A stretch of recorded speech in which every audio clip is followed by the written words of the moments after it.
Price மக்களே, இன்னைக்கு உண்டான வேதவசனம் லூக்கா 7ஆம் அதிகாரம் 41 முதல் 45 வரை. அப்பொழுது அவர், ஒருவனிடத்தில் 2 பேர் கடன்பட்டிருந்தார்கள்.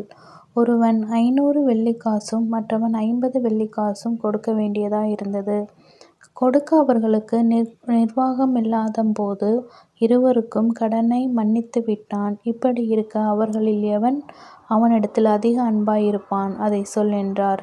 சீமோன் பிரதியுத்தரமாக, எவனுக்கு அதிகமாய் மன்னித்து விட்டானோ அவனே அதிக அன்பாயிருப்பான் என்று நினைக்கிறேன் என்றான். அதற்கு அவர், சரியாய் நிதானித்தாய் என்று சொல்லி ஸ்திரீனிடமாய் திரும்பி சீமோனை நோக்கி, இந்த ஸ்திரீயை பார்க்கிறாயே, நான் உன் வீட்டில் பிரவேசித்தேன்.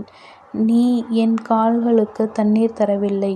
இவளோ கண்ணீரினால் என் கால்களை நனைத்து தன் தலைமயிரினால் அவைகளை துடைத்தாள்.